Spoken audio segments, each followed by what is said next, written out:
ابن اسحاق رحمہ اللہ فرماتے ہیں کہ رسول اللہ کے زمانے میں کعبہ 18 ہاتھ کا تھا، قباطی کا پردہ چڑھایا جاتا تھا، پھر چادر کا پردہ چڑھنے لگا۔ ریشمی پردہ سب سے پہلے حجاج بن یوسف نے چڑھایا۔ کعبے کی یہی عمارت رہی یہاں تک کہ عبداللہ بن زبیر رضی اللہ عنہما کی خلافت کے ابتدائی زمانے میں 60 سال کے بعد یہاں آگ لگی اور کعبہ جل گیا۔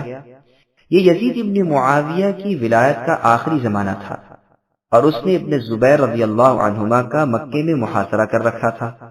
ان دنوں میں خلیفہ مکہ عبداللہ بن زبیر رضی اللہ عنہما نے اپنی خالہ عائشہ صدیقہ رضی اللہ عنہا سے جو حدیث سنی تھی اسی کے مطابق رسول اللہ کی تمنا پر بیت اللہ کو گرا کر ابراہیمی قواعد پر بنایا، حتیم اندر شامل کر دیا، مشرق مغرب 2 دروازے رکھے، ایک اندر آنے کا دوسرا باہر جانے کا، اور دروازوں کو زمین کے برابر رکھا۔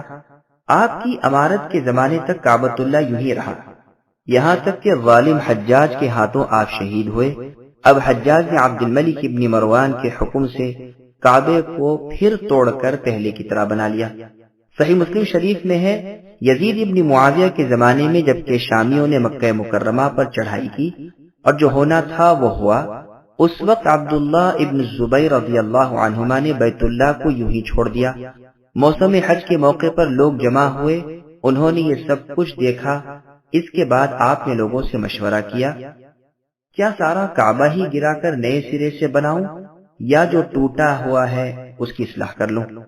تو عبداللہ بن عباس رضی اللہ عنہما نے فرمایا، میری رائے ہے کہ آپ جو ٹوٹا ہوا ہے اس کی مرمت کر دیں، باقی سب پرانا ہی رہنے دیں۔ عبداللہ بن زبیر رضی اللہ عنہ نے فرمایا، اگر تم میں سے کسی کا گھر جل جائے تو کیا وہ خوش نہ ہوگا کہ اسے نئے سرے سے بنائے؟ پھر تم اپنے رب عز و جل کے گھر کی نسبت اتنی کمزور رائے کیوں رکھتے ہو؟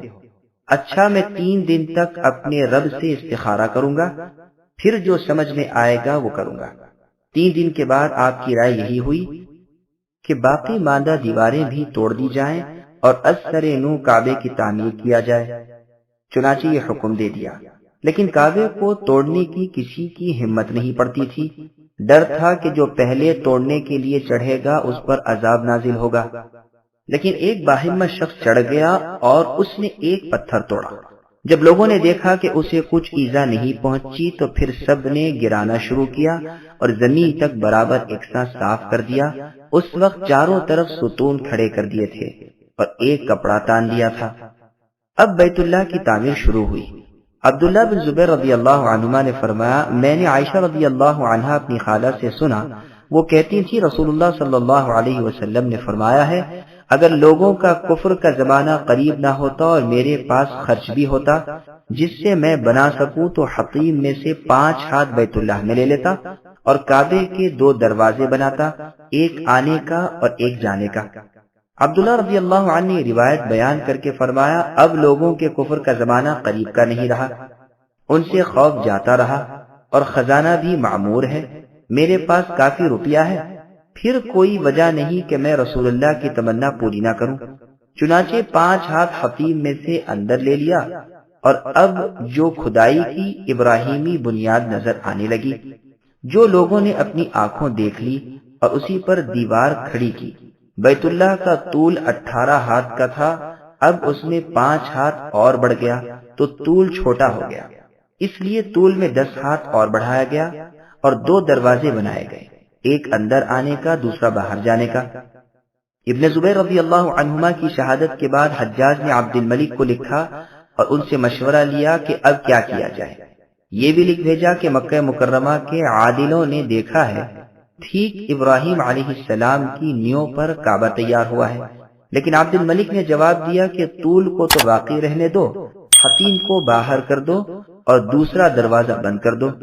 حجاج نے اس حکم کے مطابق کعبے کو گرا کر پھر عبد الملک کے کہنے کے مطابق بنا دیا، لیکن سنت طریقہ یہی تھا کہ عبداللہ بن زبیر رضی اللہ عنہما کی بنا کو باقی رکھا جاتا، اس لیے کہ رسول اللہ کی چاہت یہی تھی، لیکن اس وقت رسول اللہ کو یہ خوف تھا کہ لوگ بدگمانی نہ کریں، ابھی نئے نئے اسلام میں داخل جو ہوئے تھے۔ لیکن یہ حدیث عبد الملک ابن مروان کو نہیں پہنچی تھی، اس لیے اس نے اسے توڑوا دیا۔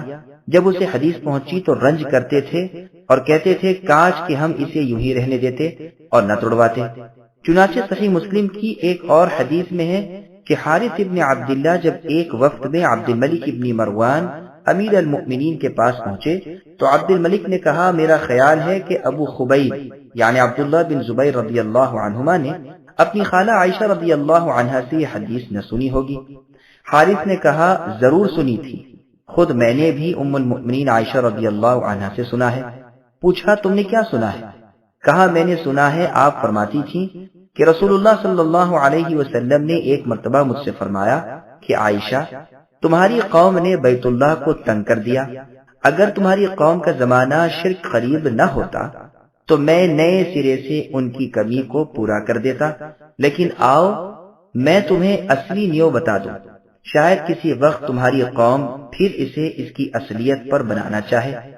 تو رسول اللہ نے صدیقہ رضی اللہ عنہا کو حتیم میں قریباً 7 ہاتھ اندر داخل کرنے کو فرمایا اور فرمایا میں اس کے 2 دروازے کر دیتا، ایک اندر آنے کا اور ایک جانے کا، اور دونوں دروازے زمین کے برابر رکھتا، ایک مشرقی رخ رکھتا اور دوسرا مغرب رخ۔ جانتی بھی ہو کہ تمہاری قوم نے دروازے کو اتنا اونچا کیوں رکھا ہے؟ آپ رضی اللہ عنہ نے فرمایا اللہ کے رسول مجھے خبر نہیں۔ فرمایا محض اپنی اونچائی اور بڑائی کے لیے کہ جسے چاہیں اندر جانے دیں اور جسے چاہیں داخل نہ ہونے دیں۔ جب کوئی شخص اندر جانا چاہتا تو اسے اوپر سے دھکا دے دیتے تھے، وہ گر پڑتا اور جسے داخل کرنا چاہتے اس کا ہاتھ تھام کر اندر لے لیتے۔ عبد الملک نے کہا اے حارث تم نے خود اس حدیث کو ام المؤمنین عائشہ رضی اللہ عنہا سے سنا ہے؟ انہوں نے کہا ہاں میں نے خود سنا ہے۔ تو تھوڑی دیر تک تو عبد الملک اپنی لکڑی ٹکائے سوچتے رہے، پھر کہنے لگے کاش کہ میں اسے یوں ہی چھوڑ دیتا۔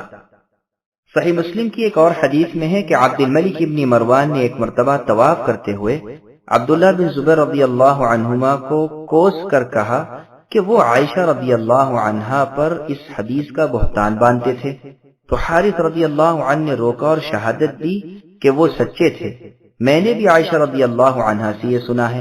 اب عبد الملک افسوس کرنے لگے اور کہنے لگے اگر مجھے پہلے سے معلوم ہوتا تو میں ہرگز اسے نہ توڑتا۔ قاضی عیاض اور امام نووی رحمہ اللہ نے لکھا ہے کہ خلیفہ ہارون رشید نے امام مالک رحمہ اللہ سے پوچھا تھا کہ اگر آپ اجازت دیں تو میں پھر کعبۃ اللہ کو ابن زبیر رضی اللہ عنہما کے بنائے ہوئے کے مطابق بنا دوں۔ امام مالک نے فرمایا آپ ایسا نہ کیجیے، ایسا نہ ہو کہ کعبہ بھی بادشاہوں کا ایک کھلونا بن جائے، جو آئے اپنی طبیعت کے مطابق توڑ پھوڑ کرتا رہے۔ چنانچہ خلیفہ اپنے ارادے سے باز رہے۔ یہی بات ٹھیک بھی معلوم ہوتی ہے کہ کعبہ کو بار بار چھیڑنا ٹھیک نہیں۔ بخاری اور مسلم کی ایک حدیث میں ہے کہ رسول اللہ صلی اللہ علیہ وسلم نے فرمایا کعبے کو تو چھوٹی پنڈلیوں والا ایک حبشی پھر خراب کرے گا۔ رسول اللہ فرماتے ہیں گویا میں اسے دیکھ رہا ہوں، وہ سیاہ فام ایک ایک پتھر الگ الگ کر دے گا۔ غالباً یہ ناشکری واقعہ جس کے دیکھنے سے اللہ ہمیں محفوظ رکھے یاجوج ماجوج کے نکل چکنے کے بعد ہوگا۔ صحیح بخاری کی ایک حدیث میں ہے رسول اللہ صلی اللہ علیہ وسلم فرماتے ہیں تم یاجوج و ماجوج کے نکلنے کے بعد بھی بیت اللہ کا حج و عمرہ کرو گے۔